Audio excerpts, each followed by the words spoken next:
जिनको जीवन में बहुत बड़े से बड़े कार्य करना है उसको दिन में नहीं सोने का, ठीक है, दिन में नहीं सोने का। क्यों?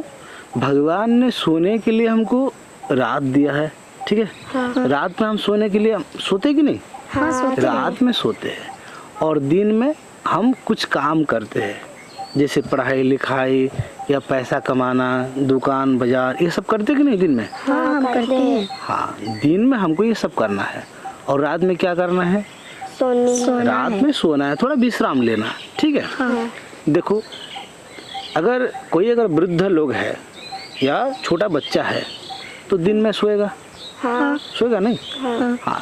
तो जो लोग वृद्ध है, जो लोग छोटा बच्चा है, उनको दिन में सोने का है, वरना किसी को दिन में सोना ठीक नहीं है।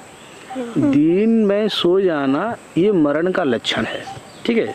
जो दिन में सो जाता है मरण के बराबर होता है, ठीक है। तो दिन में किसी को सोना नहीं है। और मैं एक बात आपको बताऊं, मरना क्या है मैं बताता हूँ, ठीक है। जैसे कि मान लो कुछ लोग हैं समाज में, हमारे घर परिवार में है, पड़ोस में है, बहुत लोग हैं। वो लोग क्या करते हैं? केवल ऐसे कमाते हैं और खाते हैं, सो जाते हैं और कुछ दिन बाद मर जाते हैं। हाँ। इसको क्या जीवन कहेंगे? नहीं, ये जीवन नहीं है। देखो, जीवन में कुछ करो, ऐसे करो कि ताकि सब लोगों को अच्छा लगे। क्या? सब लोगों को अच्छा लगे। जीवन में कुछ ऐसा काम करो, ठीक है। पहला ये विचार मन में आना चाहिए, है कि नहीं? जीवन में मुझे बहुत कुछ करना है, पहले पढ़ाई पढ़ना है, फिर पढ़ लिख के मैं कुछ बन जाऊं, कुछ नौकरी करूं, बहुत लोगों को मैं मदद करूं। ऐसा मन चाहता कि नहीं चाहता? चाहता है। हाँ, तो इसको हम जीवन कहेंगे। क्या? जीवन। इसको हम जीवन कहेंगे। और मृत्यु किसको कहेंगे? जो जीवन में कुछ करना नहीं चाहता है, जो जीवन में कुछ करना नहीं चाहता उसे मृत्यु कहते हैं। उसको हम मृत्यु कहेंगे, ठीक है। तो देखो, बहुत लोग हैं जीवन में कुछ करना ही नहीं चाहते, पढ़ना नहीं चाहते, कुछ बनना नहीं चाहते हैं, ठीक है। तो उसको हम क्या कहेंगे? वो मृत्यु के समान है, वो मरा हुआ इंसान है, जो जीवन में आगे बढ़ने के लिए कुछ नहीं करता है, जो जीवन में लोगों को मदद करने के लिए आगे नहीं बढ़ता है, उसको हम क्या कहेंगे? मृत्यु का जैसा, ठीक है, मरे हुए इंसान कहेंगे। क्या कहेंगे? मरे हुए इंसान। हाँ, वो तो मरे हुए इंसान है, हाँ। ठीक है। देखो, अभी तो बहुत धूप है बाहर, कहीं हम जा नहीं सकते, यहाँ बैठ के क्या करते हैं? बातचीत करते हैं, ठीक है। कभी मन लगे तो पढ़ाई करते हैं, कभी मन लगे तो हम गीत गाते हैं, कभी मन लगे तो बांसुरी बजाते हैं, कभी मन लगे तो मृदंग बजाते हैं, कुछ ना कुछ हम करते हैं, है कि नहीं? हाँ। तो ये जितने भी लोग हैं, हमारे भाई बहन जितने भी हैं ना, हम सबको ये बात बताना है कि नहीं? सबको ये बात बताना है कि देखो भाई लोग, जीवन में कुछ करना अगर चाहते हो तो दिन में कभी सोने का नहीं है, ठीक है। रात में सो जाना कोई बात नहीं, लेकिन दिन में अगर तुम्हें समय मिलता है तो भविष्य के बारे में थोड़ा चिंतन करना चाहिए। भविष्य में मैं क्या करूं, पढ़ लिख के मैं क्या बनूं, मुझे क्या अच्छा लगता है वो मैं करूं, अभ्यास करूं, ऐसा करना चाहिए कि नहीं? चाहिए। तो हम सबको ये बताएंगे कि देखो भाई लोग, ऐसे खा पी के पैसा कमा के मर जाना, इसको जीवन नहीं कहते हैं। क्या? इसको जीवन नहीं कहते। किसको? खा पी के पैसा कमा के मर जाना, इसको जीवन नहीं कहते हैं। तो जीवन का मतलब क्या है? जीवन का मतलब पहले पढ़ाई लिखाई करो, फिर पैसा कमाओ, अच्छे कपड़े पहनो, लोगों के साथ बढ़िया से बातचीत करो, ठीक है। आस पड़ोस वाले जो गरीब है उनको थोड़ा मदद करो, है कि नहीं? है। फिर क्या? फिर अगर घर में है या गांव में कुछ जानवर है, कोई पशु है, जैसे कि गाय, फिर नहीं, गाय तो ये माँ होते हैं, गाय पशु नहीं होता है, ठीक है। गाय हमारे क्या होता है? गाय हमारी माँ होती माँ है। होते हैं। जैसे गाय है और जैसे कुत्ता है, बिल्ली है, ठीक है, मैना है, तोता है, ये सब पशु पंछी है कि नहीं?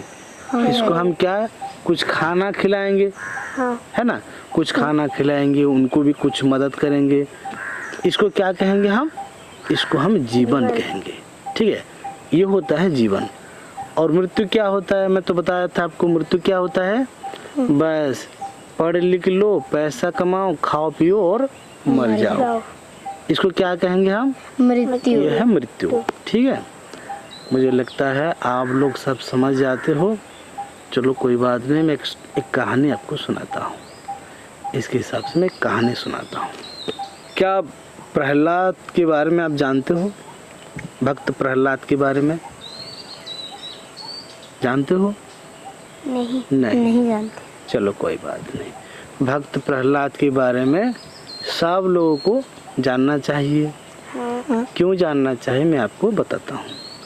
देखो, जीवन में हम ऐसे तो पढ़ाई लिखाई करते हैं, जब बड़े हो जाते हो नौकरी भी करते हैं, करते कि नहीं? करते। तो पैसा भी हो जाता है। फिर हमको हमारा माता पिता शादी विवाह करा लेते हैं। हम अपने अपने घर संभालते हैं। फिर जब वृद्ध हो जाते हैं फिर मर जाते हैं। देखो, ऐसे में हम क्या नहीं कर पाते हैं? भक्ति कर नहीं पाते, है कि नहीं? भक्ति करना बेहद जरूरी है मनुष्य को। जरूरी है कि नहीं? हाँ, जरूरी है। भक्ति क्यों हमको करना चाहिए? क्योंकि संसार में जितनी सारे जीव जंतु है ना, जितनी सारे जीव जंतु है, ये सब भगवान के बनाया हुआ है। और भगवान ने ये सब किसी को भी भक्ति करने का जो ज्ञान, भक्ति करने का जो बुद्धि, भक्ति करने के लिए, खुशी से रहने के लिए ऐसा ज्ञान बुद्धि भगवान ने उनको नहीं दिया है। ठीक है, तो मनुष्य एक जीव है। हम तो मनुष्य है ना। मनुष्य एक जीव है जिसको भगवान ने भक्ति करने के लिए ज्ञान दिया है, खुश रहने के लिए बुद्धि दिया है कि नहीं? तो आपने कभी देखा है एक कुत्ता ने कभी हंसते हुए देखा है आपने? नहीं। कुत्ता कभी हंसता है? नहीं। बिल्ली कभी हंसता है? नहीं। तो हंसने के लिए, खुश रहने के लिए, आनंद रहने के लिए मनुष्य को भगवान ने वरदान दिया है। दिया कि नहीं? दिया है। तो हम मनुष्य होकर भी अगर खुश नहीं रह पाए, भक्ति कर नहीं पाए, ज्ञान अध्ययन नहीं कर पाए, तो मनुष्य होकर क्या फायदा? कुछ नहीं। तो इसीलिए मनुष्य को क्या करना चाहिए? जीवन में सब कुछ करने के बावजूद भी, सब कुछ करते हुए भी भक्ति करना चाहिए। है कि नहीं? तो हम सब लोग जीवन में एक बार भक्ति भी करना चाहिए। भक्ति बहुत लोग करते हैं, देखते हो, आप देखते होंगे कि मंदिर जाते हैं, भगवान को फूल चढ़ाते हैं, पूजा करते हैं। आप लोग भी जाते होंगे ना? हाँ, माँ सरस्वती का पूजा होता है स्कूल में, गणेश जी भगवान का पूजा होता है, गांव में हनुमान जी मंदिर में पूजा होता है, राधा कृष्ण मंदिर में पूजा होता है। आप लोग जाते कि नहीं? जाते। तो जो लोग जाते हैं उनके मंदिर, जो लोग उनसे प्रेम करते हैं, उसको क्या कहेंगे हम? भक्ति कहेंगे। ठीक है, आप लोगों की तरह एक छोटा सा बच्चा था। सत्ययुग की घटना, मैं कौन सा घटना सुना रहा हूँ? सत्ययुग की। सत्य, द्वापर, सत्य, त्रेता, द्वापर, कली। ठीक है, ये 4 युग हुआ। तो जो 4 युग में एक युग था सत्ययुग। क्या? सत्ययुग। सत्ययुग। सत्ययुग में प्रहलाद नामक एक बालक भगत था। भगवान विष्णु से बहुत प्रेम करते थे। ठीक है, उन्हीं के पिताजी बहुत क्रोधित थे। ठीक है, वो भगवान विष्णु को नहीं मानते थे। और उन्हीं का एक भैया था। किसका? वो प्रहलाद के जो पापा के भैया। ठीक है, तो प्रहलाद के क्या लगेगा? प्रहलाद के रिश्ते में क्या लगेगा? चाचा। चाचा लगेगा। ठीक है, तो प्रहलाद के चाचा लगेगा, अगर बड़े भैया हो तो क्या लगेगा, बड़े बाबा, ठीक है। तो प्रहलाद के क्या लगेगा, बड़े बापा लगेगा, ठीक है। तो उनका नाम क्या था, हिरण्यकश्यप था। प्रहलाद के पिताजी का नाम क्या था, हिरण्यकश्यप, ठीक है। हिरण्यकश्यप के बड़े भैया का नाम हिरण्याक्ष था। क्या, हिरण्याक्ष था। हाँ, हिरण्याक्ष। तो भगवान वराह अवतार में आके हिरण्याक्ष को मार दिया था, ठीक है। भगवान वराह रूप में आकर हिरण्याक्ष को मार दिए थे, ठीक है। तब से हिरण्यकश्यप भगवान से विरोध भाव रखता था, ठीक है। मेरे भैया को ये भगवान विष्णु, ये जो विष्णु है, ये छलिया कपटी विष्णु है, मेरे भैया को इन्होंने मारा है, तो मैं उसको छोड़ूंगा नहीं, मैं भी उसको मारूंगा, ऐसे सोचता था हमेशा। तो प्रहलाद उसका बेटा है, तो प्रहलाद जब भगवान को बहुत प्रेम करता था, भगवान के नाम कीर्तन करता था, तो उसका पापा जो हिरण्यकश्यप वो बहुत क्रोधित हो जाता था। अरे मेरे शत्रु के नाम लेता है, मेरे शत्रु का कीर्तन करता है, तुझे मैं छोड़ूंगा नहीं, मैं तुझे दंड दूंगा, ऐसे बड़ा क्रोधित हो जाता था। तो एक दिन अचानक वो अपने सैन्य सामंतों को बोल दिया कि ये जो बच्चा है मेरा प्रहलाद, इसको जो तुम मार के आ जाओ, इसको मृत्यु दंड दे दो, ये मेरे शत्रु का नाम ले रहा है। तो मृत्यु दंड क्या देंगे महाराज? तो उन्होंने कहा कि जाओ उसको बड़े से बड़े पहाड़ की चोटी से नीचे फेंक दो, वो मर जाएगा। तो सब लोग आके सैन्य सामंत प्रहलाद का हाथ पैर पकड़ के वो पहाड़ की चोटी पर ले गए। कहाँ ले गए? पहाड़ की चोटी पर ले गए, और पहाड़ की चोटी से ऐसे फेंके कि प्रहलाद जब आ रहे थे, पहाड़ की चोटी से जब गिर रहे थे, तो रास्ते पर वो बीच में भगवान को याद कर दिया। जब पहाड़ की चोटी से गिर रहे थे प्रहलाद, तब मन में भगवान को याद करके मन ही मन प्रार्थना करने लगे प्रहलाद कि भगवान जो होगा आपकी मर्जी। तो भगवान ने क्या किया? भगवान ने आके उनको गोद में ले लिया, ऐसे ऐसे पकड़ लिया। तो प्रहलाद के जीवन नहीं गया, प्राण नहीं गया, प्रहलाद मरे नहीं। तो फिर राक्षस, वो तो असुर था ना, प्रहलाद के पिता असुर था, ठीक है। हिरण्याकश्यप बड़ा असुर था। तो वो क्या ऐसे फिर एक प्लान बनाए। क्या बनाए? फिर एक प्लान बनाए कि फिर मैं कैसे मारूं। तो सैन्य सामंतों को वो बोल दिया कि चलो कोई बात नहीं, इस बार जरूर मरेगा। क्या करेंगे? इस बार चलो जहाँ पर विषैली बिच्छू है, सांप है, उनके बीच में छोड़ देते हैं। वो ऐसे जब डंक मारेंगे ना बिच्छू, उसको जहर शरीर में लग जाएगा तो मर जाएगा, ठीक है। ऐसे सोचे। तो प्रहलाद को लेकर कि जब एक गड्ढे में, जैसे कुएं है ना, कुएं होता कि नहीं होता है, कुएं में विषैली सर्प, विषैली बिच्छू, ठीक है, ऐसे छोड़ दिए और प्रहलाद को वहीं पर छोड़ दिए। तो प्रहलाद फिर भी भगवान को प्रार्थना करने लगे, प्रभु मैं भी संकट में हूँ, आपकी मर्जी, आप अगर चाहे तो मुझे बचाएंगे, नहीं चाहे तो मैं ऐसे ही चलता हूँ। फिर भगवान को भी प्रार्थना कर ली प्रहलाद ने।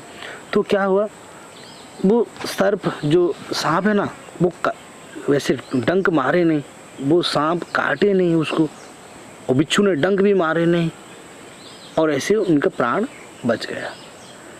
तो हिरण्यकश्यप बड़ा क्रोधित हो गया, अरे जिस प्रकार से मैं मारना चाहता हूँ वो बच्चा।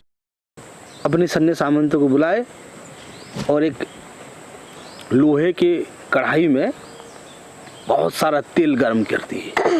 तेल क्या? तेल नीचे से आग लगा दी और तेल को गर्म कर दिए कढ़ाई में, और सबको बोले कि चलो कोई बात नहीं, ये तेल जो तपते हुए तेल में उसको डाल दो, वो मर जाएगा। तो ऐसे गरम तपते हुए तेल, जैसे हम खाना बनाने के समय थोड़ा सा तेल चिटक जाता है नहीं हाथ में, कैसा लगता है, बड़ा जोर से जलन होता है नहीं। हाँ, तो वो तपते हुए तेल में जब प्रहलाद जी को बैठाया गया, फिर प्रहलाद ने हाथ जोड़कर भगवान को प्रार्थना कर ली कि प्रभु आपकी मर्जी, आप जैसा चाहे। तो भगवान फिर उनको बचा दिए और आके तेल तो जितना गर्म हुए तो गर्म होते जाए, प्रहलाद का कुछ भी बिगड़ा नहीं, चमड़े तक भी गर्म नहीं हुआ भगवान की कृपा से। तो हिरण्यकश्यप सोचा कि अरे कैसे ही बच्चा मरेगा, भगवान से इतना प्रेम करता है कि ये मरता नहीं जितने मारने से। और बुलाए, किनको बुलाए, उसका बहन को बुलाए। उसका बहन का नाम क्या, होलिका था। क्या था, होलिका। तो होलिका को जलाते हैं। होली के पहला दिन हम होली खेलते हैं कि नहीं, रंग खेलते नहीं, उसके जो पहले दिन होलिका को जलाते हैं। तो हिरण्यकश्यप का बहन का नाम क्या था, होलिका। तो होलिका ने ब्रह्मा से वरदान पाया था। किन से वरदान पाया था, ब्रह्मा से वरदान पाया था। ठीक है, ब्रह्मा को प्रसन्न करके ब्रह्मा से वरदान पाया था कि वो आग में जलाने से भी वो जलेगा नहीं, अग्नि में जलाने से भी वो जलेगा नहीं। ठीक है, तो वरदान मिला था उनको। तो हिरण्यकश्यप ने बुलाया अपनी बहन को और बोले कि ठीक है, तू अग्नि में बैठ जा और तेरे गोद में प्रहलाद को बैठा देंगे, तू तो जलेगा नहीं, प्रहलाद जल जाएगा। ठीक है, ऐसे उपाय बनाया और होलिका को बैठा दिया अग्नि के ऊपर, बस ऐसे आग लगा दिए, धू धू होकर जलने लगा और होलिका बैठा और होलिका तो जली नहीं थी। जब प्रहलाद को होलिका की गोद में लेके बैठा दिए ना, तो प्रहलाद जले नहीं, होलिका जल गया। होलिका पूरा धू धू कर जल गया, राख हो गया। प्रहलाद जैसे के तैसे बैठे थे, भगवान को कीर्तन करते थे। ओम नमो भगवते वासुदेवाय, ओम नमो भगवते वासुदेवाय, ओम परमात्माने नमः, ओम परमात्माने नमः। भगवान को बड़ा प्रेम से कीर्तन कर रहा था। तब प्रहलाद के जो चमड़े है ना, थोड़ा सा भी अग्नि का कण भी नहीं लगा था, लेकिन होलिका ब्रह्मा के वरदान से वो वंचित हो गया। होलिका ब्रह्मा के वरदान पाया था, वो जल गया।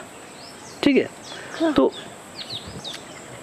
हिरण्यकश्यप बड़ा घबराहट हो गया। हिरण्यकश्यप बड़ा घबराया कि अरे मैं कैसे उसको मारूं, वो तो बच्चा मरता ही नहीं, मैं जैसे उपाय बनाता हूँ। अभी मैं नहीं छोड़ूंगा, अभी मैं खुद जाके उसको मारूंगा। ऐसे तलवार लेके आ गए, चमचमाता हुआ तलवार, और प्रहलाद को बोले कि देखा तेरा भगवान कहाँ है, देखा तेरा भगवान, अभी नहीं देखा गया तो मैं अभी तुझे मार दूंगा, बस तेरा सर काट दूंगा मैं, दिखा भगवान को दिखा। तो बच्चा तो घबराहट हो गया। बच्चा अरे तुम्हारी उम्र का था, ज़्यादा बड़ा नहीं था, 5 साल के था, तुम तो बड़े हो चुके ना, तुम्हारी उम्र तो 7 साल 8 साल हो गया ना। हाँ, तो तुमसे भी छोटा बच्चा था प्रहलाद। तो प्रहलाद इधर उधर देखे, अरे मैं कैसे दिखाऊं, क्योंकि प्रहलाद को देखते थे भगवान, वो कीर्तन करते था। प्रहलाद कीर्तन जब करते थे ना, तो भगवान सामने आ जाते थे, भगवान को देख पाते थे। भगवान को, प्रहलाद भगवान को देखता था। ठीक है,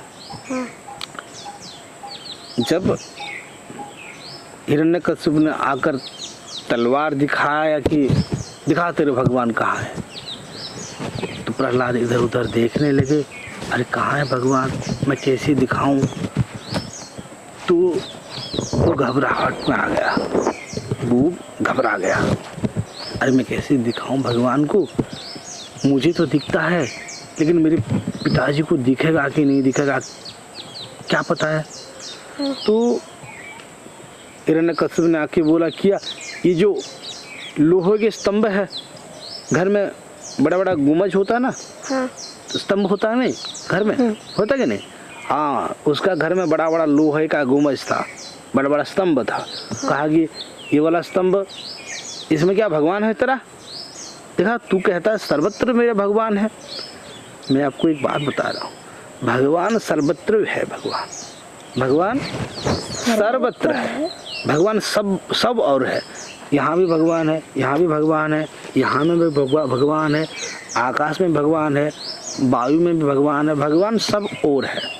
भगवान सब और है। ठीक है, भगवान किसी एक ही स्थान पर नहीं रहते, भगवान हर जगह ही रहते हैं। तो प्रहलाद तो बोल दिया था कि मेरे भगवान सर्वत्र है, सब और है मेरे भगवान, सब और है मेरे भगवान।